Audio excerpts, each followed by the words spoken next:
जय Hind. Mission knowledge में आप लोगों का स्वागत है। आज दिनांक है 25 जून और आज आपको ले चलेंगे 25 जून 1975, जहां आपको बताएंगे इतिहास की पृष्ठों का वह काला अध्याय जो हमारे देश में ज़बरदस्ती आपातकाल लागू की गई थी, लोगों का अधिकार छीना गया था।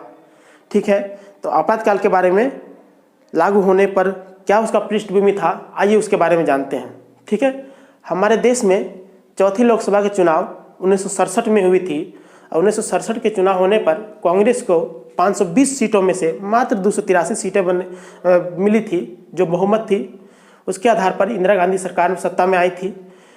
उससे पहले क्या होता था, आज़ादी के पश्चात लोकसभा और राज्यसभा के राज्यों की विधानसभाओं को चुनाव एक साथ होते थे। ठीक है, इंदिरा गांधी धीरे धीरे जो आज़ादी के पश्चात धीरे धीरे क्या था, कांग्रेस का जो वर्चस्व था उत्तर भारत राज्यों में धीरे धीरे कम हो रहा था और क्षेत्रीय दल थे वो आगे बढ़ रहे थे। इस कारण से 1967 के लोकसभा चुनाव में कांग्रेस को मात्र 283 सीटें मिली थी। ठीक है, 1967 में चौथे लोकसभा चुनाव होने के पश्चात पांचवा लोकसभा चुनाव 1972 में होना चाहिए था, लेकिन इंदिरा गांधी ने एक षड्यंत्र के तहत, क्योंकि उनको पता चल गया था कि इस बार भी अगर लोकसभा और राज्यों की विधानसभा के चुनाव एक साथ कराए जाएंगे तो कांग्रेस सत्ता से जा सकती है और वो प्रधानमंत्री नहीं बन सकती है। इसलिए उन्होंने एक चाल चली कि क्यों ना लोकसभा को भंग करके लोकसभा का चुनाव पहले करा दिया जाए और राज्यों की विधानसभा का चुनाव बाद में करा हो। इसी के तहत 27 दिसंबर 1970 को प्रधानमंत्री इंदिरा गांधी के कहने पर उस समय के राष्ट्रपति रहे द्वारा लोकसभा का भंग कर दिया गया और राष्ट्रपति ने निर्देश दिया कि मार्च 1971 तक आम चुनाव हो जाना चाहिए।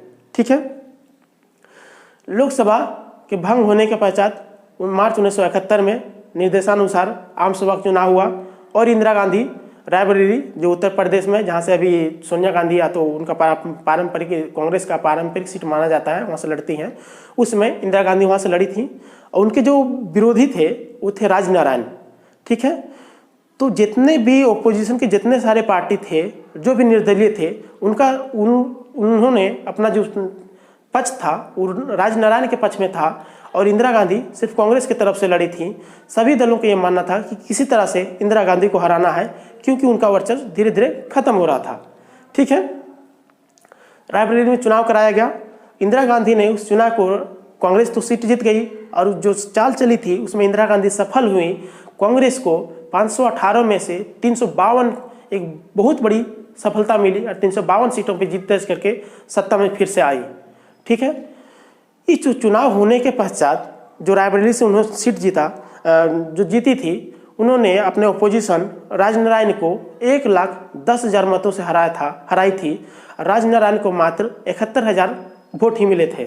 ठीक है, इस चुनाव को लेकर राजनारायण देश के सबसे बड़े हाईकोर्ट में, इलाहाबाद हाईकोर्ट चले गए। उन्होंने अपील दायर वहाँ किया कि इंदिरा गांधी ने जो चुनाव है वो धोखाधड़ी, सरकारी मशीनरियों का उपयोग और सरकारी अफसरों की सहायता से ये चुनाव उन्होंने जीती हैं।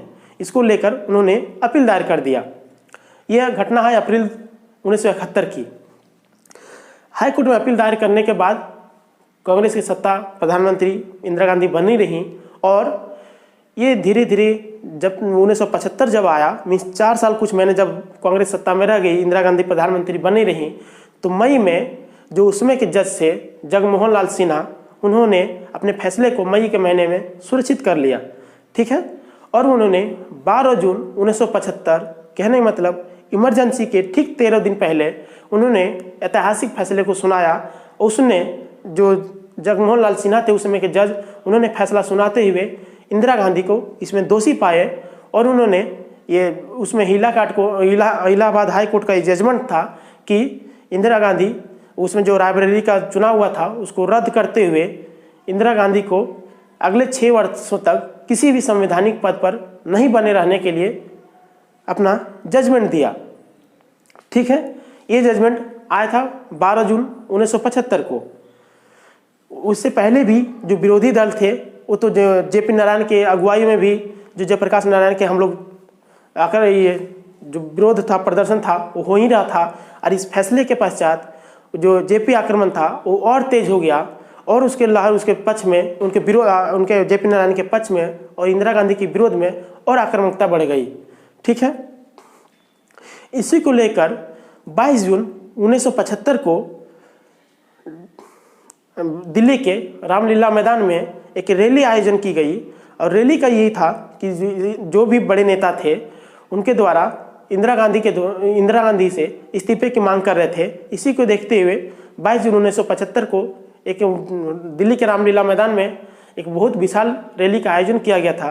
लेकिन जेपी नारायण पटना से जिस फ्लाइट से जाने वाले थे उस फ्लाइट को ही रद्द कर दिया गया और उसमें इतनी ज़्यादा फ्लाइट नहीं थी कि वो जा सके और वो उस दिन 22 जून को वहाँ नहीं जा सके। ठीक है, इस कारण से जो जेपी आंदोलन जो वहाँ था दिल्ली के रामलीला मैदान में होना था उसको 22 जून से शिफ्ट करके 25 जून 1975 कर दिया गया था। ठीक है, 22 जून को ये घटना है। 23 जून को इंदिरा गांधी सुप्रीम कोर्ट चली गई। उससे पहले एक चीज़ बता दूं, जब ये इलाहाबाद हाई कोर्ट का 12 जून को जो फैसला आया था, वो जो फैसले में अपना जजमेंट दिए थे, तो जजमेंट देने के पश्चात भी इंदिरा गांधी सत्ता में रही थी, प्रधानमंत्री बनी रही थी, सिर्फ इस कारण से क्योंकि इलाहाबाद हाई कोर्ट ने अपना जो जजमेंट दिया था, अपना जो वर्डिक्ट दिया था, उस वर्डिक्ट अपने फैसले पे 20 दिनों तक स्टे लगा दिए थे और उनका कहना था कि कांग्रेस इस 20 दिनों के अंदर अपने नए प्रधानमंत्री का चुनाव कर ले। इस कारण से इंदिरा गांधी प्रधान बनी रही थी। अगर ये स्टे नहीं लगता तो इंदिरा गांधी सरकार सत्ता में नहीं रहती, इंदिरा गांधी प्रधानमंत्री नहीं बनी रहती। ठीक है, इस फैसले के विरुद्ध में इंदिरा गांधी 23 जून 1975 को सुप्रीम कोर्ट जाती हैं। ठीक है, ठीक एक दिन के बाद 24 जून सुप्रीम कोर्ट अपना फैसला देता है। उसमें से इंदिरा गांधी को आंशिक सहायता मिला था। उन्होंने ये कहा था कि इंदिरा गांधी तो प्रधानमंत्री बनी रह सकती हैं, लेकिन वो संसद की कार्रवाइयों में भाग नहीं ले सकती हैं, वह वोट नहीं कर सकती हैं।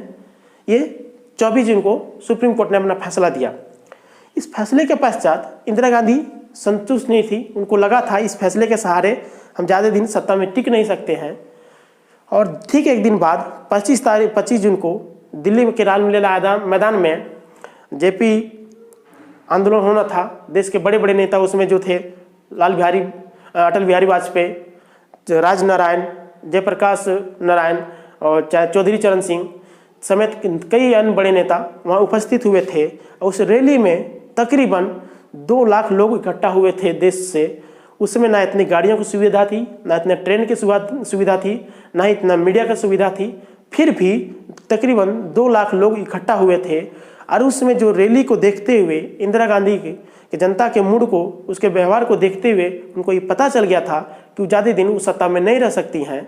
इस कारण से उन्होंने कांग्रेस के तमाम बड़े नेताओं जो भी थे उनको बिना फैसले से, बिना उनसे राय लिए 25 जून की रात में उन्होंने जो उस समय रहे तत्कालीन राष्ट्रपति फखरुद्दीन अली अहमद, इंदिरा गांधी के कहने पर जो उनका था, उन्होंने अपना हस्ताक्षर कर दिया। और उस हस्ताक्षर के कहने के बाद 26 जून की सुबह इंदिरा गांधी ने अपना वो जो रिटर्न था स्टेटमेंट पढ़ी थी। स्टेटमेंट पढ़ते ही देश का एक काला अध्याय शुरू हो गया था। वो काला अध्याय जब देश के सभी नागरिकों को अधिकारों को छीन लिया गया था, उन पर जो प्रेस मीडिया उस पर बैन कर दिया था।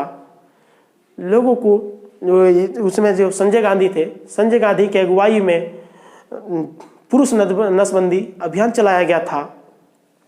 उससे तमाम ऐसे जो आपातकाल के दौरान नहीं होना चाहिए था, ऐसे तमाम उसमें घटनाएं घटी।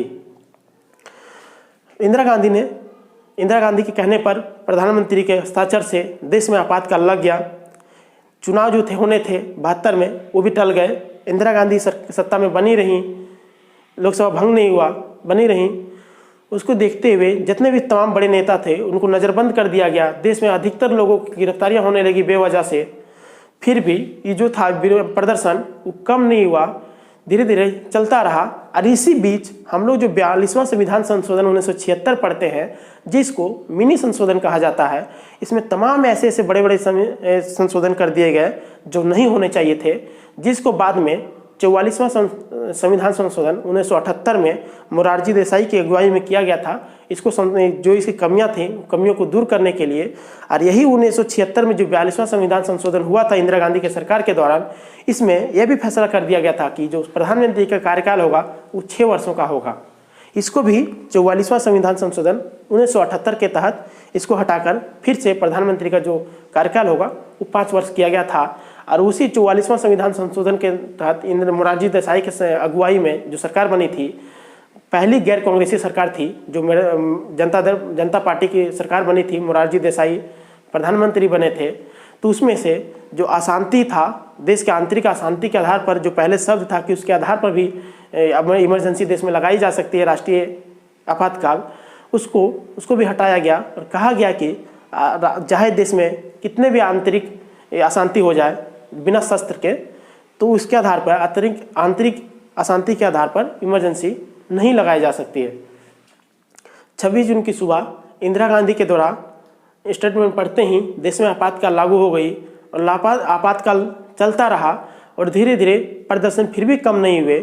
तो इन्होंने जाकर 21 मार्च 1977 को मीन्स 21 महीने तक तकरीबन देश में आपातकाल लागू रही। उन्होंने सोचा कि लोकसभा को भंग करके चुनाव कराया जाए और इंदिरा गांधी ने लोकसभा को भंग किया।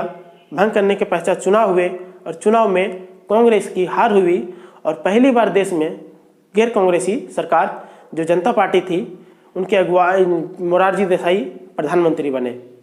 ठीक है, ये था आज का हमारा टॉपिक, आपातकाल एक ऐतिहासिक भूल। हमारा वीडियो अगर अच्छा लगा हो तो आप हमारे चैनल को सब्सक्राइब कर दें। ऐसे ही आगे वीडियो आते रहेंगे। तब तक के लिए जय हिंद।